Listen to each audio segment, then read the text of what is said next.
Graça e paz, Igreja Presbiteriana da Tijuca. É sempre um privilégio estar com os irmãos.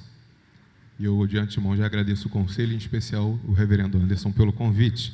Convido você a abrir a sua Bíblia, a Epístola de Tiago, no capítulo 4. Nós faremos a leitura dos versículos de 4 a 7. Epístola de Tiago, capítulo 4. Faremos a leitura dos versículos de 4 a 7, continuando assim a exposição da carta. O texto diz assim: Infiéis, não compreendeis que a amizade do mundo é inimiga de Deus? Aquele, pois, que quiser ser amigo do mundo, constitui-se inimigo de Deus. Ou supondes que em vão afirma a Escritura: é com ciúme que por nós anseia o Espírito que Ele faz habitar em nós? Antes, Ele dá maior graça, pelo que diz: Deus resiste aos soberbos, mas dá graça aos humildes. Sujeitai-vos, portanto, a Deus, mas resisti ao diabo, e ele fugirá de vós. Façamos mais uma oração. Santo Deus, é a Tua palavra, é o Teu povo aqui presente, Senhor Deus, e é o Teu servo. Nós precisamos ouvir a Tua voz, hoje e sempre, Senhor Deus. Então fala uma vez mais, nos mova, Senhor Deus, a vivermos conforme a Tua sagrada palavra. É no nome de Cristo Jesus que nós oramos. Amém. Meus amados irmãos, no mês de outubro, nós comemoramos o dia da Reforma Protestante. Especificamente no dia 31, a gente faz esse rememorar da nossa tradição. E é muito cara a tradição protestante, e eu diria que é distintiva da tradição protestante, o que a gente chama dos 5 solas. Somente a graça, somente a fé, somente Cristo, somente a Deus a glória.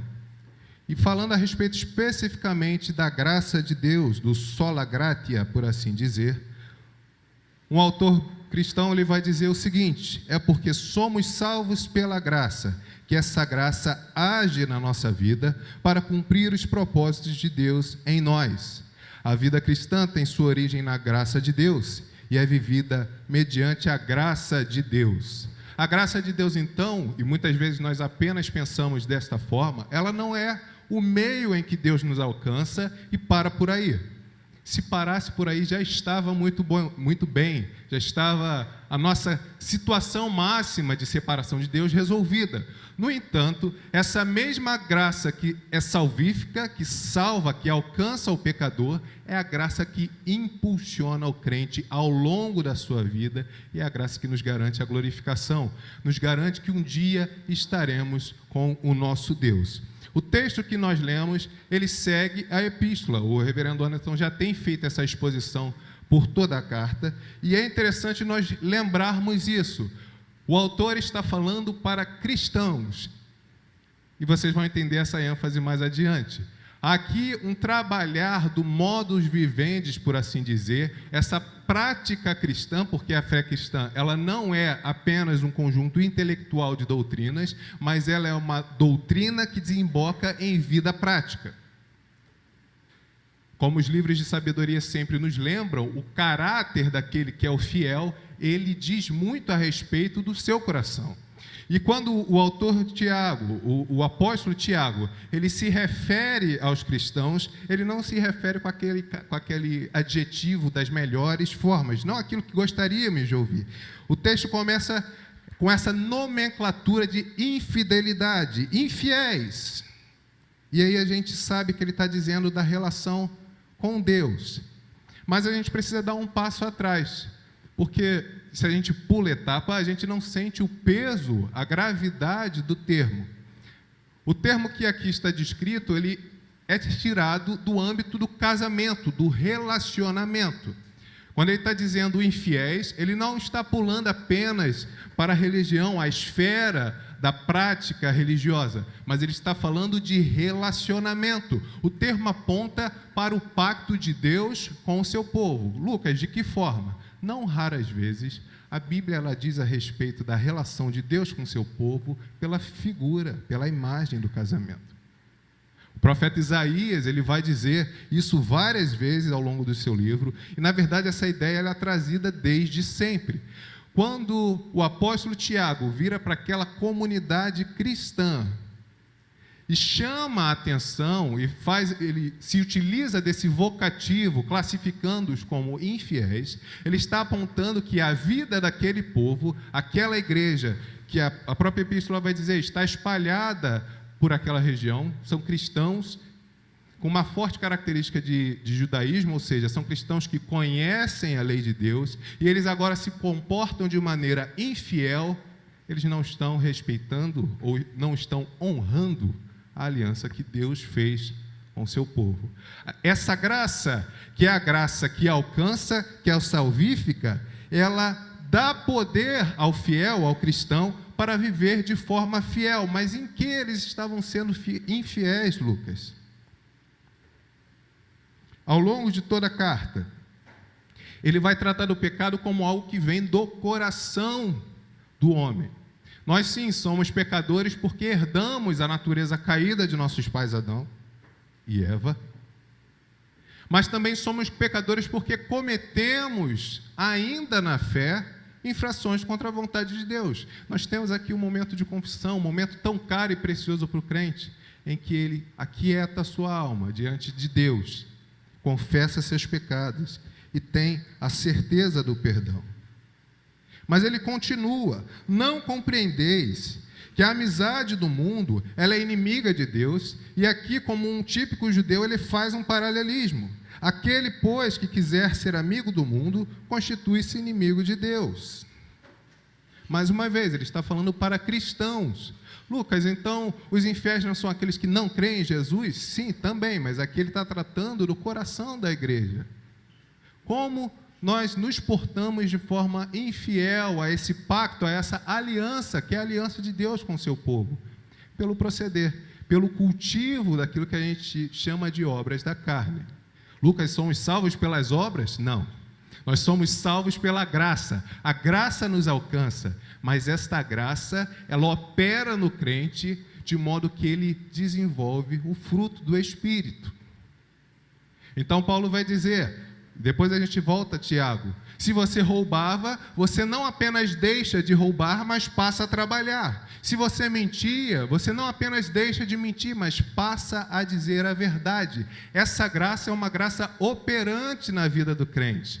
E pela nossa forma de levar a vida, quando nós cultivamos, e é isso que ele vai chamar de ser amigo do mundo, os valores desse sistema caído, nós estamos sendo infiéis à aliança de Deus conosco. Veja, meus irmãos,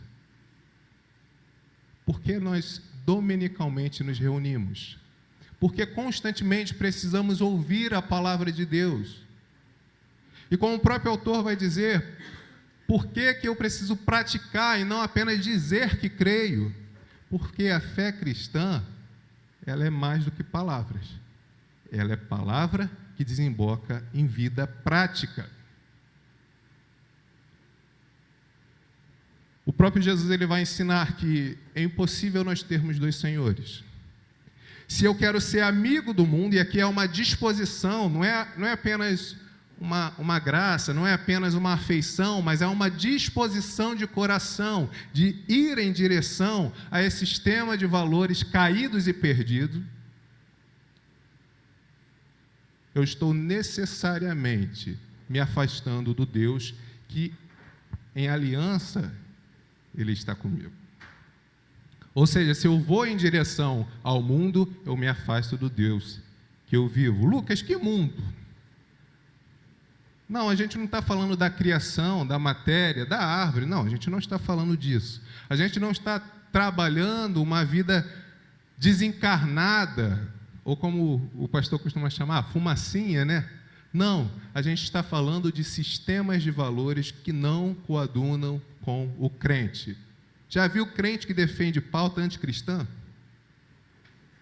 Já viu crente que gosta de uma briga, de gosta de um fuzuê, ou como o pessoal fala, quer ver o parquinho queimar? Fogo no parquinho, né? Nós somos chamados para ser pacificadores, mas aquilo que nós cultivamos na nossa vida prática é tensão, é briga, algo não está encaixando. Mas você não é crente, e a gente ouve isso com muita frequência. Meus irmãos, o evangelho hoje precisa ser pregado para crentes, mais do que em todas as épocas. Porque a vida cristã, ela diz de doutrina, sim, mas de prática. Vida prática. Não estamos tratando de perfeição, meus irmãos. Perfeito só Jesus, mas de uma disposição em seguir pela graça que a nós foi despendida, que em nós foi derramada, uma vida que é conforme a vontade de Deus. Uma vida que não se torna em inimizade com o próprio Deus, que é o nosso marido. Quando ele vai dizer a respeito do compreender, ele não está falando de intelecto apenas, e a gente tem essa tendência. Ele está falando de um intelecto que faz eu compreender a verdade, mas pôr em prática essa verdade. Não é apenas saber, não é acúmulo de informação. Não é apenas dizer para o outro o que deve fazer. É internalizar, é encarnar o próprio ensino de Cristo na vida prática. A gente fala, não, nós temos que amar a todas as pessoas. E aí você não dá nem bom dia para o seu porteiro. Nós temos que pregar na África, mas você não fala com o teu cônjuge, dentro de casa, com seus filhos. Não senta, não conversa. Não procura tratar o problema.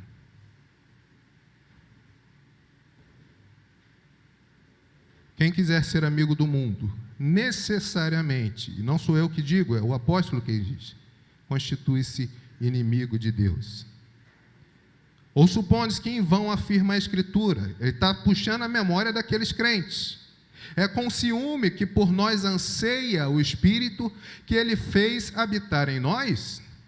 Meus irmãos, esse Deus de graça, ele sabe que nós somos caídos, ele sabe que a nossa natureza não precisa fazer nada, a gente vai na direção contrária ao querer de Deus, mas para garantir que essa obra que começou, ela completará, ele nos sela com o Espírito.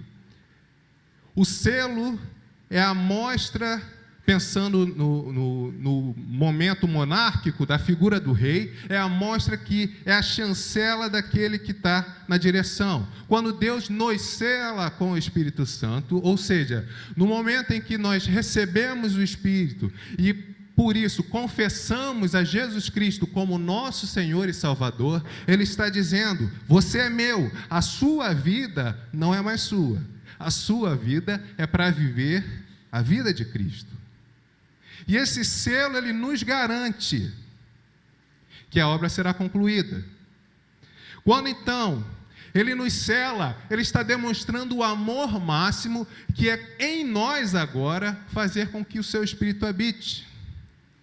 Se já foi surpreendente, meu irmão, e como Billy Graham vai dizer, o maior dia na história da humanidade não foi quando o homem pisou na lua, mas quando o próprio Deus, encarnado, ele pisa nessa terra que nós pisamos. Se já foi surpreendente, glorioso, e nós cantamos dia após dia, esse grande dia da encarnação de Cristo, mais surpreendente ainda, o Deus do universo, o Deus que criou todas as coisas pelo poder de sua palavra, agora habitar em mim e em você.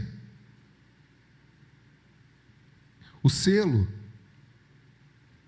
é o maior lembrete que nós não nos pertencemos, mas pertencemos a Ele, a Deus.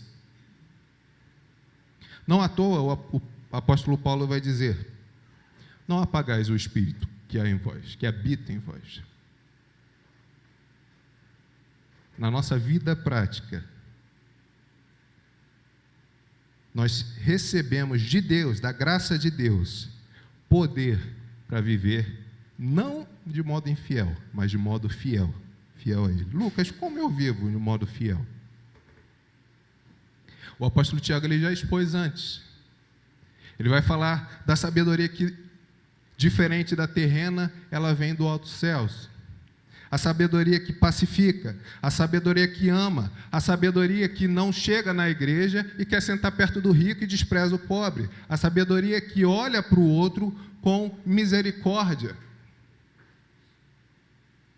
Mas de modo mais preciso, e o texto continua, ele vai dizer, antes ele dar maior graça. Graça para quê, Lucas? Para viver esse modo fiel, viver essa vida que sempre honra a aliança de Deus conosco. E completa, pelo que diz, Deus resiste aos soberbos, mas dá graça aos humildes. E se todo o ensino da epístola já vem sendo trabalhado para esse cultivo da vida cristã que honra a Deus, que diz ser amigo de Deus e não do mundo, aqui ele vai tratar especificamente de um pecado e de uma boa prática: o pecado da soberba, o pecado do orgulho. Salmo 18, 27 diz, porque tu, Senhor, Ele salva, Ele livra o humilde, mas os olhos altivos tu os abate. O próprio Jesus Cristo vai dizer, quem a si mesmo se exaltar, será humilhado. E quem a si mesmo se humilhar, será exaltado. Deus resiste ao soberbo. Mais uma vez, ele está falando de crente, ele não está falando de perdido. Crente soberbo, parece um contrassenso. Parece um contrassenso.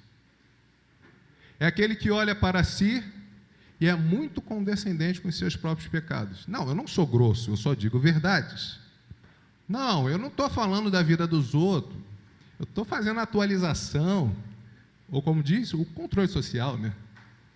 Não, eu não estou irado, eu só falei, eu sou colérico, sou visceral, por assim dizer.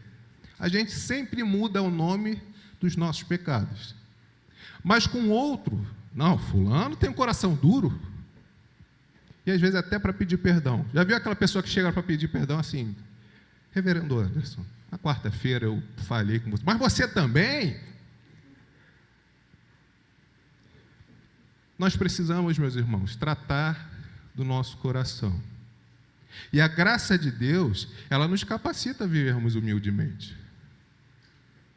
Quando nós viemos a Cristo, talvez seja a sua história, você entrou por essa igreja aqui, se você se converteu neste lugar, quebrado, completamente consciente de que você não prestava. E quando você olha para a cruz do Calvário, você vê salvação. Você vê não apenas uma oportunidade de tentar de novo, porque se a gente tivesse 1000 oportunidades, a gente fracassaria nelas. Mas agora, ter uma vida nova recebida de Cristo. E essa humildade que era necessária para você se arrepender, confessar seus pecados e professar com seus lábios que se não for Cristo em sua vida, você está completamente perdido, ela precisa perpetuar na sua vida. Não é porque você lê mais do que Bíblia do que o outro que você pode ser orgulhoso. Não é porque você teve mais estudo que você pode ser orgulhoso. Não, porque eu sei grego. Você não sabe. Você não sabe nem o português. Não, mas você tem um mestrado? Não, tem mestrado, então fica quieto, não pode falar. Eu não escuto pessoas que não têm mestrado. Doutorado, então. Deus resiste aos soberbos. E aqui, meus irmãos, é muito triste. Porque a gente está falando desse Deus que intencionalmente nos chama para perto dele, que nos quer junto, mas a gente se coloca nesse lugar, que é um lugar terrível, que é o da resistência. Pedro ele vai dizer que as orações dos maridos que não amam as suas esposas, elas são resistidas. Você lembra desse texto? E aqui é um alerta de Deus para nós, por quê? Porque nós, muito rapidamente, podemos cultivar orgulho, soberba. Não, o pastor não me chama para pregar, logo eu, o Spurgeon do século XXI, não, o pastor não me chama para cantar, logo eu, a Celine Dion Gospel. Não, o pastor não consultou a minha opinião a respeito da leitura política. Logo eu, o PhD de Twitter. Orgulho. E aqui, meus irmãos, por favor, não acho que eu venci essa etapa, eu sou super humilde, não. O orgulho, ele está aqui dentro do coração. A gente, às vezes, tem uma capa bonita, usa até um terno azul diferente, né? Mas o orgulho, ele está no coração. Se demonstra, sim, por atitude? Sim, mas ele está no coração. Todos nós, inclusive este que vos fala, tem de resistir ao orgulho. Por quê? Porque eu não quero que Deus resista a mim. Eu não quero ficar forçando a barra como se estivesse com a testa na parede, empurrando a parede, tentando fazer do meu jeito, desprezando a vontade de Deus, porque agora eu quero ser amigo do mundo e sendo resistido pelo próprio Deus. Mas o apóstolo ele continua, e isso aqui é a citação de Provérbios. Provérbios e Tiago têm um paralelo muito íntimo. Fala da vida prática, fala de como nós organizamos a nossa vida. Mas Deus dá graça aos humildes. Deus dá graça aos humildes. Graça para quê, meus irmãos? Graça para viver do modo que nós precisamos. Graça para amar até aquele que é teu inimigo. Pense no momento mais importante, onde é trazida a nossa memória, que nosso espírito não é o espírito de guerra, é o espírito da pacificação. E convenhamos, meus irmãos, a situação lá no Oriente é muito mais complexa do que eu e você achamos, a menos que a gente tenha algum especialista aqui de Oriente Médio. O ponto é que hoje nós podemos olhar para isso e começar a avaliar a nossa vida, humildemente recebendo essa graça que nos capacita a viver de forma humilde, para tratar dos nossos relacionamentos, para tratar do nosso coração. Deus dá graça aos humildes. E aí eu sempre dou aquele exemplo, né? A pessoa que vai pedir um favor, ela precisa de que um documento seja assinado. E já chega pondo a banca. Não, você sabe quem eu sou? Já dá a carteirada. É típico do brasileiro fazer isso. Você sabe quem eu sou? Você sabe quem eu conheço? E aí a pessoa sai do lugar. E o secretário, que era só para assinar, não assina o papel. Por quê? Porque a pessoa foi orgulhosa. Mas aí chega o humilde e o sábio. E ele chega assim, olha, eu sei que eu estourei o prazo, eu sei que eu deveria ter trazido ontem, mas houve o feriado, né? Me atrasou, peguei trânsito, e você se importaria de... E aí ele recebe o que precisa. O soberbo, ele sempre se prejudica, mas acha que está certo. Agora, quem recebe graça é o humilde. Isso na vida prática é assim, isso também em relação a Deus. Sabe por quê, meus irmãos? Porque se você não é humilde, você não tem consciência de quem é você. Sabe quem dobra os seus joelhos e chora em oração? Não é quem acha que é super santo. É quem sabe que precisa de graça para deixar os pecados e que quer viver uma vida que agrade a Deus. Sabe quem se coloca em papel de humildade? Aquele que sabe quem ele é. Sabe muito bem quem ele é. A gente tem uma rapidez para ser orgulhoso quando a gente desconhece as coisas, principalmente o nosso próprio coração. Se esse Deus ele nos dá graça para vivermos fielmente, e especialmente Ele nos dá graça para vivermos fielmente de modo humilde, Ele conclui dizendo, sujeitai-vos, portanto, a Deus, mas resisti ao diabo e ele fugirá de vós. Ih, Lucas, agora entrou o diabo na história. Meus irmãos, o seu e o meu pecado é fruto do nosso coração.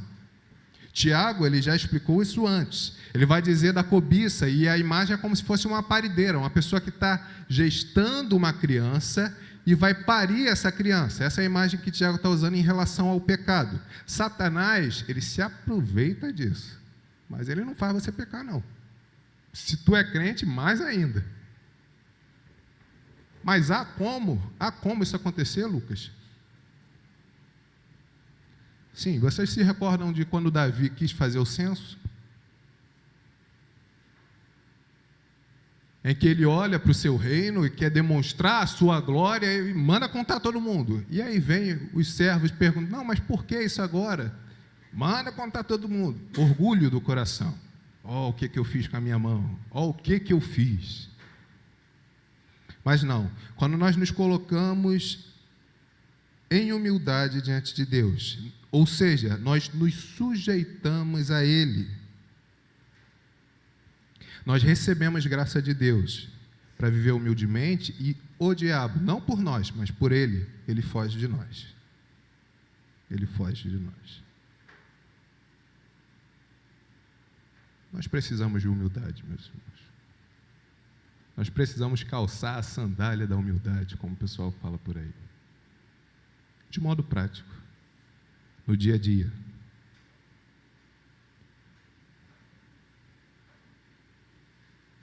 E o maior modelo que nós temos é Cristo Jesus. Que não se prendeu a ser o Deus glorioso, mas se humilha encarnando, um dia sobe no madeiro e morre por gente igual a mim e a você, que não merecia nada. Se tinha alguém que tinha todas as prerrogativas para nada fazer, é o próprio Deus. Ele deu a ordem, nós descumprimos, agora que eles sigam com suas consequências. Mas Deus, graciosamente, em Cristo Jesus, Ele vai ao nosso alcance. E nós recebemos graça que nos salva, e nós recebemos graça hoje para vivermos fielmente e humildemente a esse Deus que nós servimos. Amém? Feche os seus olhos, vamos orar mais uma vez. Senhor, nós precisamos de Ti, Pai. Porque a Tua palavra é muito séria e contundente, Pai. Não com atitudes externas, mas com o nosso coração orgulhoso. Mas sabemos, Pai, que o coração quebrantado e contrito, o Senhor não despreza, Pai. Sabemos que Teus olhos estão sobre os humildes, Senhor Deus. Então, em nome de Cristo Jesus, que a Tua graça nos dê esse poder para vivermos de forma fiel a Ti, e especificamente sendo humildes, Senhor Deus, a exemplo do nosso Senhor Jesus Cristo. Pai, a nossa vida já não nos pertence, nós somos Teus por completo. Que o Senhor nos capacite a viver, a obedecer, a pôr em prática, Pai, o que ouvimos hoje aqui da Tua palavra.